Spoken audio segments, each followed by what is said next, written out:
سيئات أعمالنا من يهده الله فلا مضل له ومن يضلل فلا هادي له وأشهد أن لا إله إلا الله وحده لا شريك له وأشهد أن محمدا عبده ورسوله. أما بعد فإن خير الحديث كتاب الله خير الهدي هدي محمد صلى الله عليه وسلم وشر الأمور محدثاتها وكل محدثة بدعة وكل بدعة ضلالة وكل ضلالة في النار. أعوذ بالله من الشيطان الرجيم. بسم الله الرحمن الرحيم. يا أيها الناس اتقوا ربكم الذي خلقكم من نفس واحدة وخلق منها زوجها وبث منهما رجالا كثيرا ونساء واتقوا الله الذي تساءلون به والأرحام إن الله كان عليكم رقيبا. يا أيها الذين آمنوا اتقوا الله وقولوا قولا سديدا يصلح لكم أعمالكم ويغفر لكم ذنوبكم ومن يطع الله ورسوله فقد فاز فوزا عظيما. وقال الله تعالى في موضع آخر: إن الذين يأكلون أموال اليتامى ظلما إنما يأكلون في بطونهم نارا وسيصلون سعيرا. محترم سامعین، حاضرین جمع، پردہ نشین خواتین، تمام قسم کی تعریفات بڑائی اللہ وحدہ لا شریک کے لیے ہے جس نے ہمیں آپ کو پیدا فرمایا، ہماری رشد و ہدایت کے لیے بے شمار انبیاء کرام علیہم الصلوۃ والسلام کا سلسلہ اس دار فانی میں جاری اور ساری فرمایا.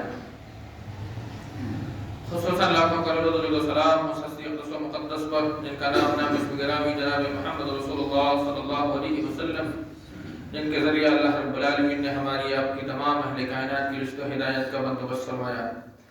محترم حاضرین جمع، ما قبل جمعہ جو خطبہ ہوا تھا وہ وراثت کے احکام و مسائل کے تعلق سے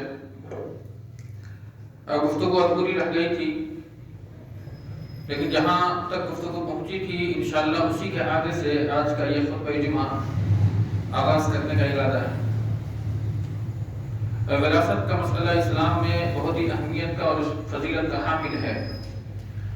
وراثت کی اہمیت اسلام میں کیا ہے، اسی اہمیت کے تناظر میں چند باتیں ما قبل جمعہ عرض کی گئی تھی. چند ایک بات اور اس کی اہمیت کے تعلق سے آپ کے گوشے گزار کروں کہ اللہ کے رسول صلی اللہ علیہ وسلم نے ایک حدیث مبارک کے اندر بڑے بڑے صحابہ کی چند خصوصیات کا ذکر فرمایا ہے.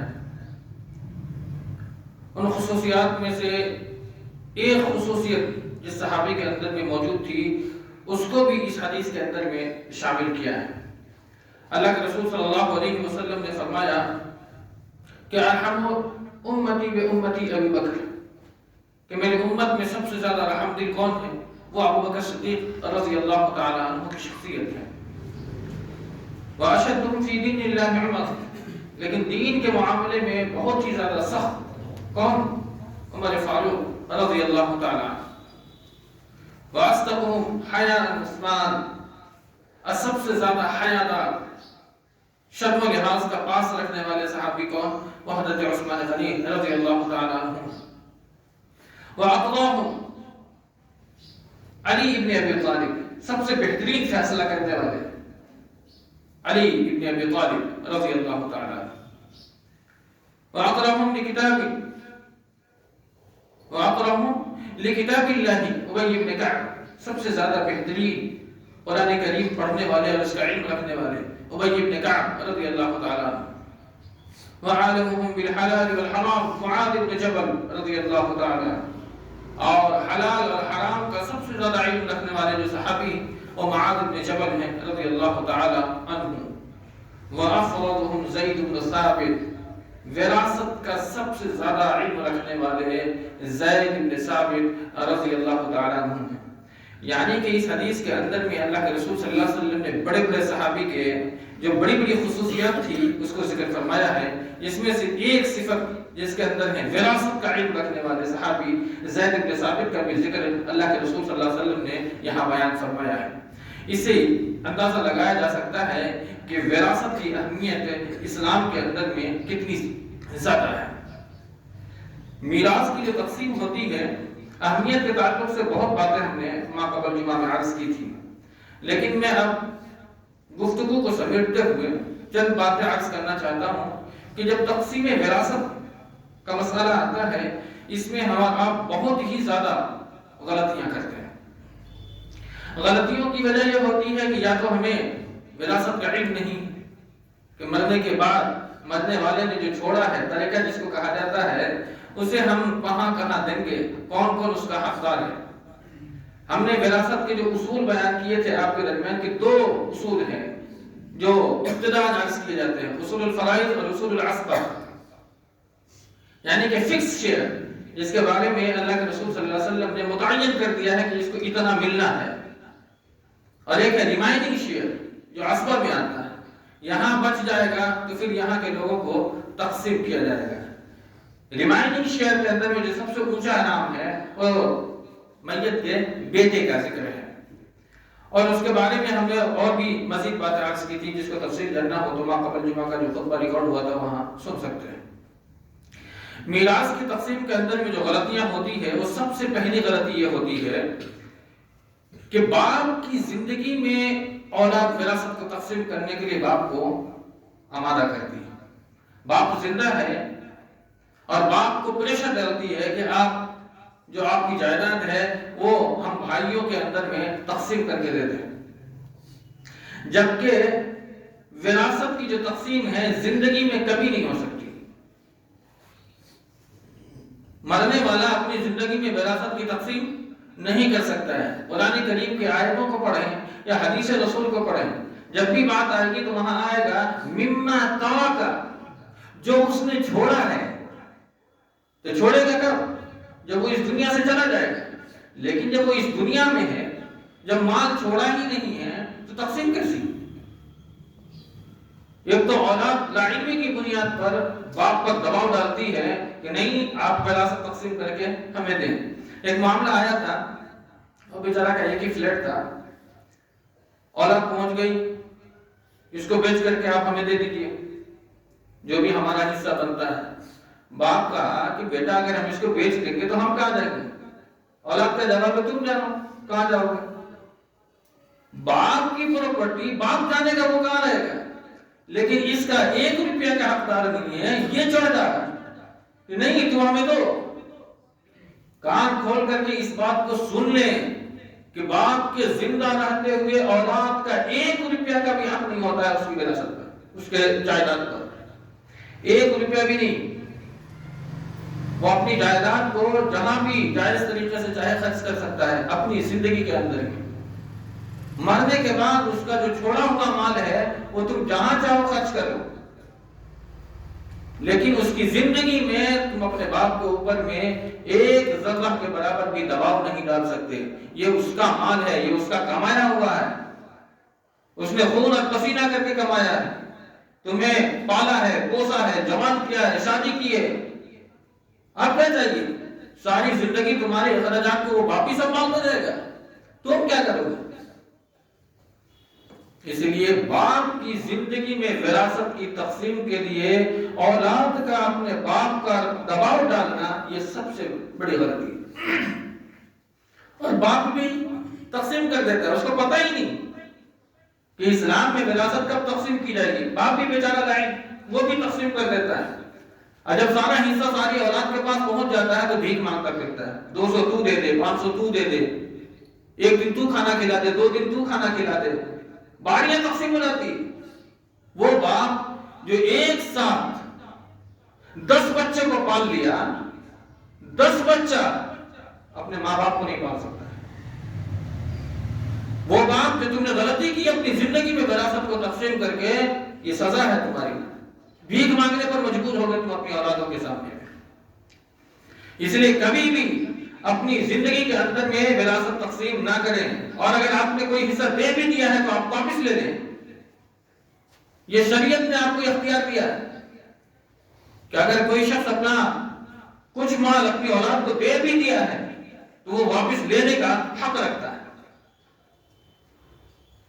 یہ حدیث ہے, اللہ کے رسول صلی اللہ علیہ وسلم نے فرمایا کہ اگر باپ نے کچھ حصہ اگر بیٹا کو دے دیا ہے تو باپ چاہے تو وہ حصہ واپس لے سکتا ہے. تو سب سے بنیادی غلطی جو ہوتی ہے وہ یہ ہوتی ہے کہ زندگی کے اندر میں وراثت کو تقسیم کرنا ایک مرحلہ ہے. باپ اگر چاہے تو اپنی اولاد کو تحفہ دے سکتا ہے, تحفہ دے سکتا ہے. باپ کے پاس اللہ نے کروڑ روپیہ دیا ہے, بچے کو 2-2 لاکھ روپیہ دے دیا, یہ تحفہ ہے, اس کو وراثت نہیں کہا جا سکتا ہے. لیکن ایک بات ہمیشہ سامنے رکھے کہ تحفہ دینے کے اندر میں انصاف محفوظ رکھنا ضروری ہے. اگر آپ نے بیٹا کو 2 لاکھ دیا ہے تو بیٹی کو بھی 2 لاکھ دیں. اگر آپ ایسا نہیں کرتے تو مجرم ہے اللہ کے نزدیک. ایک حدیث ہے, بخاری شریف کی روایت ہے, ایک صحابی ہیں, غالباً ان کا نام نعمان بن بشیر ہے رضی اللہ تعالیٰ عنہ. ان کے پاس کئی اولادیں تھی, ایک اولاد چھوٹی تھی, تو انہوں نے فیوچر کو سامنے رکھتے ہوئے ان کی بیوی نے کہا کہ ایسا کرتے ہیں کہ ایک حصہ اس بچے کے نام کر دیتے ہیں. شوہر نے کہا ٹھیک ہے کر دیتے ہیں, لیکن بیوی نے کہا کہ جو حصہ ہم اس اولاد کے لیے کرنے جا رہے ہیں اس کے لیے گواہ متعین کر لیتے ہیں. کہا کہ ٹھیک ہے, کس کو گواہ بنانا ہے؟ تو سب سے بہترین گواہ کون؟ محمد رسول اللہ صلی اللہ علیہ وسلم کو گواہ بنا دیتے ہیں. اب دونوں میاں بیوی اللہ کے نبی صلی اللہ علیہ وسلم کے پاس پہنچ گئے کہ اللہ کے رسول ہماری چند اولادیں ہیں, میں یہ حصہ اپنے بیٹا کو لکھ دینا چاہتا ہوں, نام کر دینا چاہتا ہوں. تو اللہ کے رسول صلی اللہ علیہ وسلم نے سوال کیا. کیا سوال کیا تھا؟ اللہ کا ولد سواک, کیا تیرے پاس اس کے علاوہ بھی کوئی اولاد ہے؟ یہاں ولد کا ذکر ہے. اگر کبھی بھی عربی میں ولد کا ذکر آتا ہے تو اس میں لڑکا لڑکی دونوں شامل ہوتے ہیں. اسی لیے جو آیت وراثت ہے اس میں اللہ نے فرمایا یوصیکم اللہ فی اولادکم, یہاں اولاد میں لڑکا لڑکی دونوں ہیں. اس لیے جب بھی ولد کا ذکر آیا عربی میں تو اس میں دونوں مراد ہوتے ہیں. ہاں الگ کب ہوں گے جب ابن آئے گا یا بنت آئے گا. ابن آ گیا تو بیٹا ہی مراد ہوگا اور بنت آ گیا تو بیٹی ہی مراد ہوگی. یہاں اللہ کے رسول نے فرمایا کہ اللہ کا ولد سوا, کیا تمہارے پاس اس کے علاوہ بھی کوئی اولاد ہے؟ تو کہا کہ اللہ کے رسول ہاں ہے. اللہ کے نبی نے فرمایا کہ تم نے سب کو اتنا دیا ہے؟ کہا کہ نہیں اللہ کے رسول صلی اللہ علیہ وسلم, سب کو نہیں دیا, صرف ایک ہی کو دے رہا ہوں. اللہ کے رسول نے فرمایا کہ پھر میں اس پر گواہ نہیں بنوں گا, میں اس پر گواہ نہیں بن سکتا. اور دوسری حدیث کے الفاظ ہیں کہ لا اشہد علی جور, ظلم پر میں کبھی گواہ نہیں بنتا. اگر تم نے ایک بیٹا کو دے دیا ہے دوسرے کو نہیں دیا ہے تو دوسرے کے ساتھ کیا ہے؟ یہ ظلم ہے, اور ظلم پر محمد صلی اللہ علیہ وسلم گواہ نہیں بنتا ہے. اب سمجھ رہے ہیں؟ اگر ایک باپ اپنی اولاد میں سے کسی کو تحفہ دینا چاہے, تحفہ یاد رکھیں گے کنڈیشن, تحفہ دینا چاہتا ہے تو وہ تمام اولاد چاہے بیٹا ہو یا بیٹی ہو برابر دیں گے. لیکن وراثت کی تقسیم میں 2 لڑکی کے مثل ایک لڑکا کو ملے گا. اگر معلوم ہو جائے کہ ارے وراثت کے بعد تو اس کا ڈبل مجھے ملے گا, تو کوئی بھی اولاد اپنے باپ سے نہیں کہے کہ ہاں باپ مجھے 2 لاکھ روپے دے دیں. اس لیے کہ اس کو معلوم ہے نا کہ برابر دینا پڑے گا بہن کو بھی. لیکن وراثت جب تقسیم ہوگی تو بہن تو آنا لے گی نا. اس کا باپ چاہے گا بھی یہاں بیٹا یہ لے لو 2 لاکھ روپے, نہیں, آپ کے اس دنیا کے چلے جانے کے بعد اسلامی شریعت کے نظر میں ہم تقسیم کر لیں گے. یہ جواب ہوگا اس بیٹے کا جس کو وراثت کا علم موجود ہوگا. تو اگر باپ اپنی اولاد کو کوئی چیز دینا چاہتی ہے تو وہ برابر دے گی. اگر کسی کو 2 لاکھ دیا ہے تو سب کو 2 لاکھ دے گا. ایک فلیٹ دیا تو سب کو ایک فلیٹ دے گا. 10 روپیہ دیا تو سب کو 10 روپیہ دے گا. ایک اور کنڈیشن ہے, اگر کوئی اولاد بیمار رہتی ہے, اگر کوئی اولاد رہتی ہے اور کوئی اولاد صحت مند ہے تو بیمار کا علاج کرانا یہ ضرورت ہے, یہ ضرورت ہے. تو ضرورت کے تحت اگر باپ نے اپنی اولاد پر خرچ کیا ہے تو دوسرا بھائی مطالبہ نہیں کر سکتا ہے کہ آپ نے اپنی اولاد کے لیے اتنا خرچ کیا ہے, ہمیں بھی اتنا دیجیے. نہیں, یہ اس کی ضرورت ہے اور باپ اپنے بیٹے پہ انفاق کر رہا ہے. تو ضرورت کے تحت اگر باپ اپنی اولاد پر خرچ کرتا ہے تو اس میں کوئی دوسری اولاد برابر کی شریک ہونے کے لیے باپ کو نہیں کہہ سکتے. تحفہ دینے کے لیے باپ اس بات پر ہے کہ وہ تمام اولاد کو برابر تقسیم کرتے ہیں. مسئلہ معلوم ہو گیا. پہلی غلطی یہ کرتے ہیں کہ لوگ اپنی زندگی میں وراثت کو تقسیم کر دیتے ہیں. دوسری غلطی اس کے بالکل برعکس ہے. دوسری غلطی کیا ہے؟ میت کے اس دنیا سے چلے جانے کے بعد بھی لوگ وراثت تقسیم نہیں کرتے. یہ دوسری غلطی. 10 سال ہو گئے، 15 سال ہو گئے، وراثت تقسیم ہی نہیں ہو رہی. یہ غلطی. اسی لیے کہ میت کے اس دنیا سے چلے جانے کے بعد وہ جو ایک مکان ہے یا وہ جو زمین ہے وہ تنہا آپ کا نہیں ہے، وہ تو آپ مختلف لوگوں کا ہو گیا. تو کوئی تنہا ایک آدمی مالک کیسے ہو سکتا ہے؟ جب تک باپ زندہ تھا مالک وہ تھا، اس میں اپنے سارے بچوں کو رکھا. لیکن اس کے مرنے کے بعد اب وہ کسی ایک کا نہیں ہے، فرد واحد کا نہیں ہے، آپ وہ تمام لوگوں کا ہو گیا ہے. تو جو مال لوگوں کا ہے تو اس کے حقدار تک اس کے مال کو پہنچانا ضروری ہے. نہیں تو بہت غلطی ہے. آپ غلطی پر مبنی کام کر رہے ہیں. اسی لیے مرنے کے بعد فوراً وراثت تقسیم ہو جانی چاہیے. میں یہ نہیں کہتا کہ آپ خاندان کو منتشر کریں. اگر آپ ایک ساتھ رہتے ہیں رہیں، شوق سے رہیں، لیکن حصہ متعین کرتے ہیں کہ یہ آپ کا ہے، یہ آپ کا ہے، یہ آپ کا ہے، یہ آپ کا ہے. اس کے بعد ساتھ میں رہیں، کھائیں پیئیں، اپنی زندگی خوشحال طریقے سے گزاریں. خاندان کو منتشر کرنے کا یہ بالکل ارادہ نہیں. لیکن جس کا جو حصہ ہے وہ اس کے حقدار تک پہنچ جانا چاہیے. پہلی غلطی جو بتلائی تھی میں نے، اس میں ایک اور فالٹ ہو سکتا ہے. اگر اپنی زندگی میں باپ وراثت تقسیم کر دیا لیکن باپ کے زندہ رہتے ہوئے بیٹا مر گیا، اب کیا کریں گے؟ باپ کے مرنے سے پہلے بیٹا مر جاتا ہے تو اس کا تو کوئی حصہ ہی نہیں ہے نا اسلام میں. یہ فالٹ ہوا نا. اسلام کے خلاف آپ نے کام کیا تو یہاں غلطی ہو سکتی ہے کہ نہیں؟ باپ کے زندہ رہتے ہوئے اگر بیٹا فوت ہو جاتا ہے تو کوئی وارث نہیں ہے اس کا. یعنی پوتے کی جو وراثت ہے وہ دادا کی جو جائیداد ہے اس میں ہم سرے سے انکار نہیں کر سکتے ہیں کہ اس کو ملے گا ہی نہیں. ملے گا، لیکن کنڈیشن ہے. وہ کنڈیشن انشاءاللہ جب ہم وراثت کی تقسیم بیان کریں گے کہ کیسے کس کو کتنا دینا ہے وہاں ہم اس کنڈیشن کو بتلا دیں گے. لیکن اتنا یاد رکھیں کہ باپ یعنی دادا کے رہتے ہوئے پوتے کو وارث نہیں ہے، حصہ متعین نہیں ہے. وہ کسی کے ماتحت ہوگا، اور وہ کس کے ماتحت ہوگا وہاں جب ہم پہنچیں گے تو انشاءاللہ اس کی تفصیل بیان کریں گے. تو غلطی کیا دوسری؟ میت کے جانے کے بعد بھی وراثت کا تقسیم نہ کرنا. مثال دیتا ہوں. اگر کوئی شخص 2 بھائی بڑا ہے، 2 بھائی چھوٹا ہے، وہ کمزور ہے، لاچار ہے، غریب ہے، اور بڑے کو اللہ نے بہت مال و دولت دیا، وہ کہیں بھی جا کر کے بس گیا. یہ بیچارہ گردن کی ٹھوکریں کھا رہا ہے. باپ کی وراثت موجود ہے، اگر وہ مل جاتی ہے تو یہ اپنے حالت کو اچھا کر سکتا تھا، لیکن تقسیم نہیں ہو پا رہی ہے. اب بتائیں اس کے ساتھ جو ظلم اور زیادتی ہو رہی ہے اس کا جواب دہی کون ہوگا؟ اور دوسری بات، آپ نے وراثت تقسیم نہیں کیا مرنے کے بعد باپ کے، تو جس کا حصہ اللہ نے متعین کیا تھا وہ بھی باپ کے کچھ دنوں کے بعد مر گیا، اس کو کیا فائدہ حاصل ہوا؟ باپ کی وراثت سے اس کو کیا فائدہ ملا؟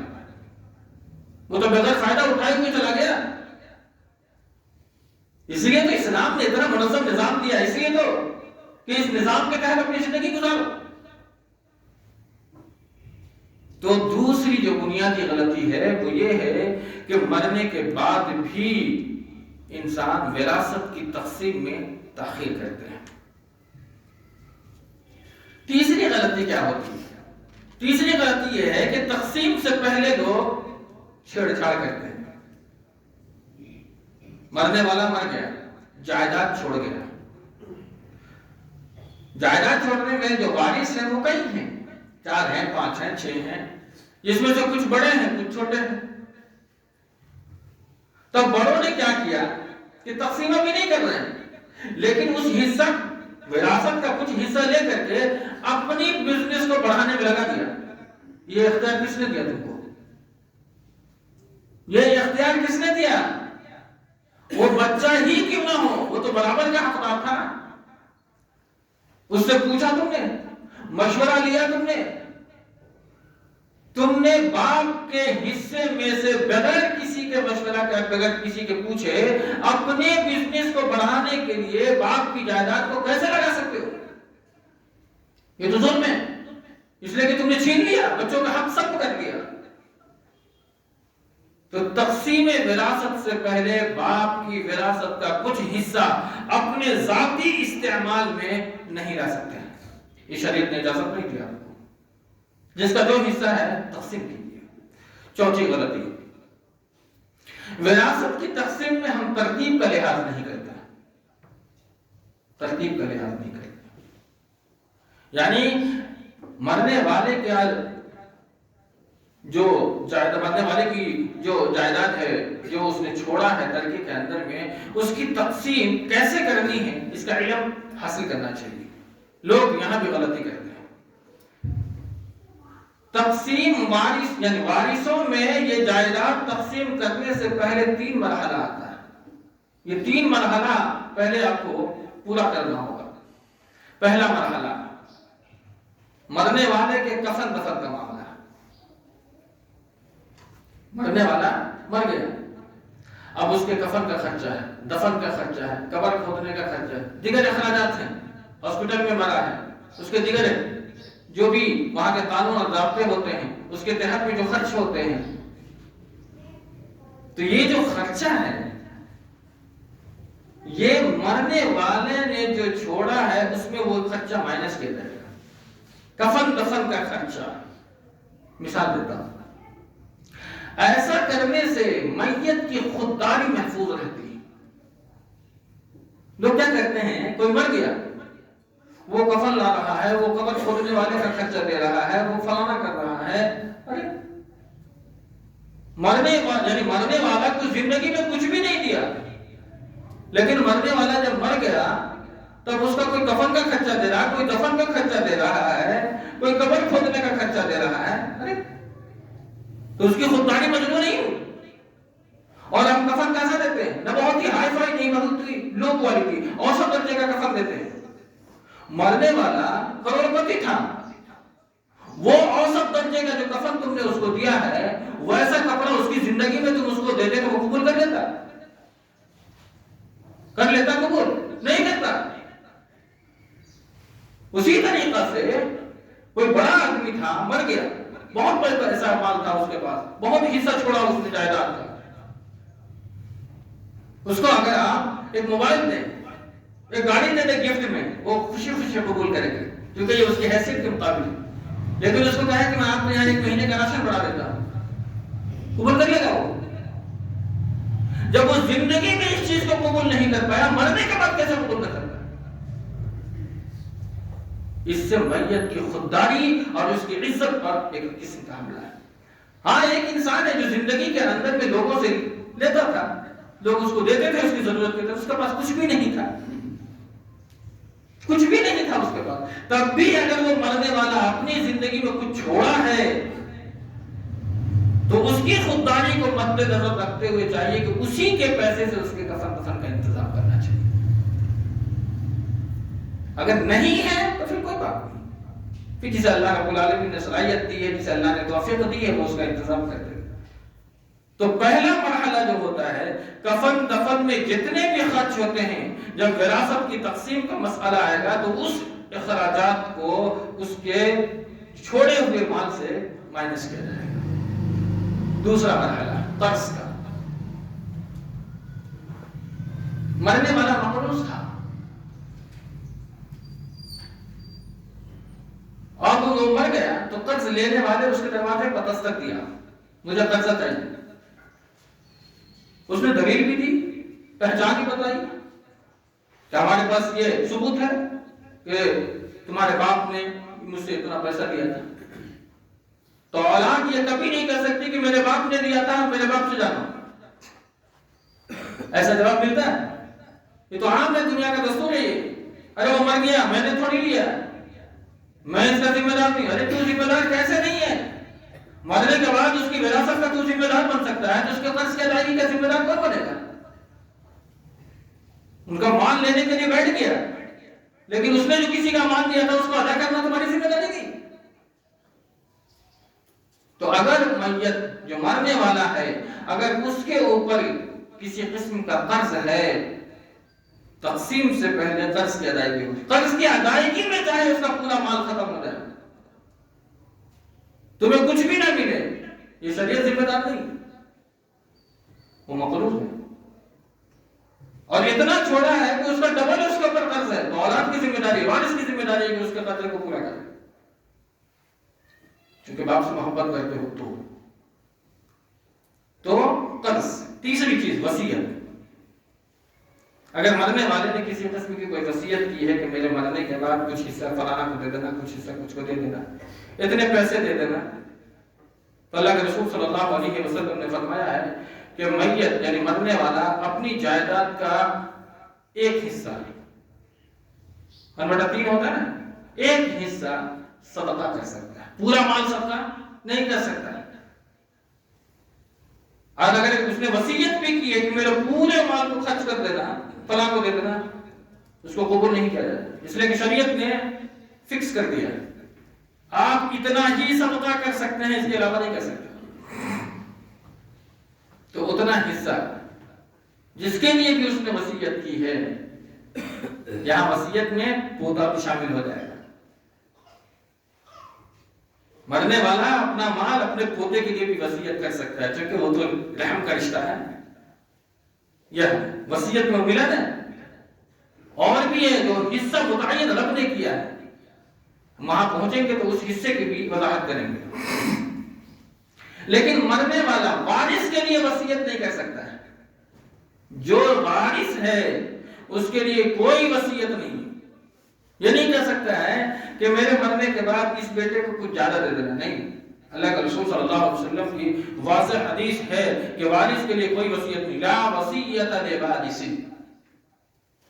سنن نسائی وغیرہ کی بالکل صحیح حدیث ہے کہ وصیت وارث کے لیے بالکل نہیں، وارث کے علاوہ کے لیے وہ شخص وصیت کر سکتا ہے۔ اس کے بعد پانچویں چیز جو ہے وہ ناانصافی، یہ سب سے بڑا مسئلہ ہے، ناانصافی، یعنی کہ جس کا حق نہیں ہے اس کو حق مل جاتا ہے، اور جس کا حق ہے اس کو حق سے محروم کر دیا جاتا ہے۔ ناانصافی وراثت کی تقسیم میں سب سے زیادہ دیکھی جاتی ہے اور سمجھی جاتی ہے۔ میں آپ کو مثال کے طور پر سمجھاتا ہوں کہ مرنے والے کا ایک بیٹا تھا جس نے کسی لڑکی کے ساتھ بھاگ کر کے شادی کر لی، لیکن شادی کرنے سے پہلے دونوں کا اختلاف ہو گیا اور وہ لڑکی پریگننٹ ہے، یعنی کہ حاملہ ہو گئی،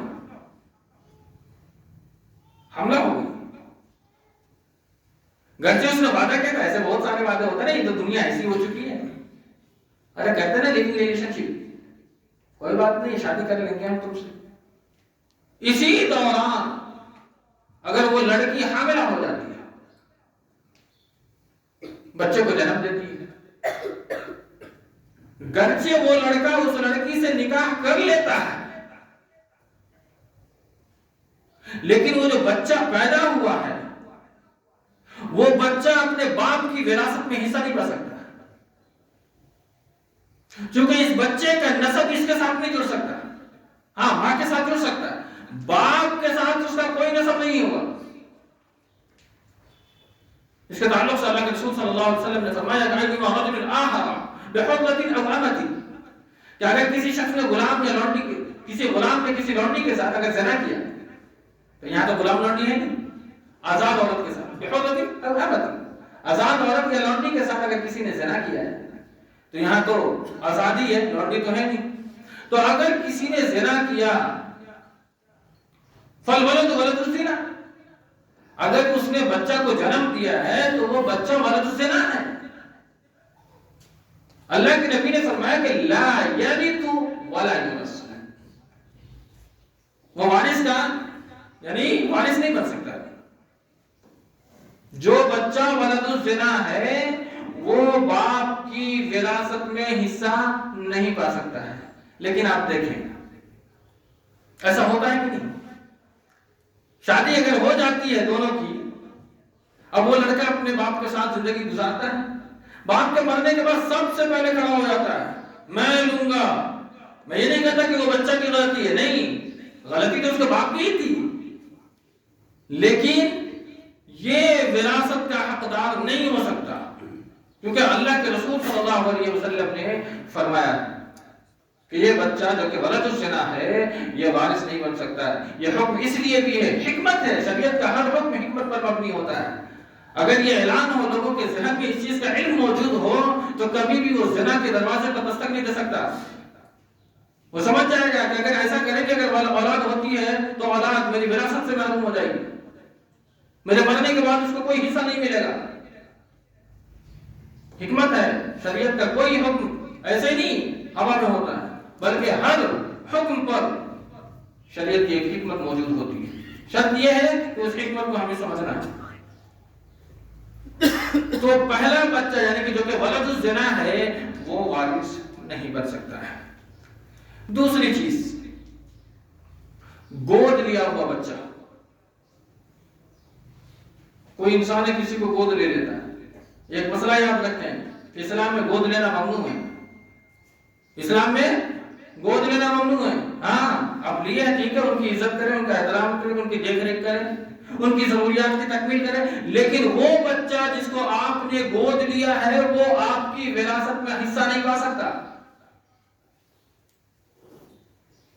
اس لیے کہ نہ تو وہ اصل میں ہے نہ ہی فرع میں۔ گود لیا ہوا بچہ وارث نہیں بن سکتا ہے، لیکن آپ دیکھیں ہوتا ہے کہ نہیں، مر گیا جس کو گود لیا ہوا وہ وراثت کے لینے کے لیے سب سے آگے کھڑا ہو جاتا ہے۔ یہ ناانصافی ہے نا، اس میں اور بھی مزید کئی تفصیلات بیان کی جا سکتی ہیں۔ اس کے بعد تیسری چیز جو ہے وہ ہے طلاق شدہ کا بچہ۔ ایک خاتون ہے جس کی پہلے کہیں شادی ہوئی تھی، وہاں سے اس کو ایک بیٹا پیدا ہو گیا یا ایک بیٹی پیدا ہو گئی۔ اب کیا ہوتا ہے معاشرے میں، بچہ اگر چھوٹا ہو تو طلاق ہو جانے کے بعد عورت جذبات میں وہ بچے کو اپنے ساتھ لے آتی ہے۔ بچہ تمہارا تھوڑی ہے، بچہ تو اس کا ہے جس نے تمہیں طلاق دیا۔ وہ بچہ کو لے کے چلی جاتی ہے، ٹھیک ہے بچہ ہے، ماں ہے، محبت ہے، لا کر کے پالتی ہے، پوستی ہے۔ دوسرے مرد سے جو اس کی شادی ہوتی ہے اس کی وراثت میں یہ بچہ وارث نہیں بن سکتا ہے۔ اس کی وراثت ہے لیکن وہاں جو اس کا باپ ہے یہاں اس کی وراثت میں کوئی حصہ نہیں ہے۔ لیکن آپ دیکھیں دنیا گھومتے ہیں، تجربہ کریں، مشاہدہ کریں، وہ بچہ لیتا ہے کہ نہیں لیتا ہے،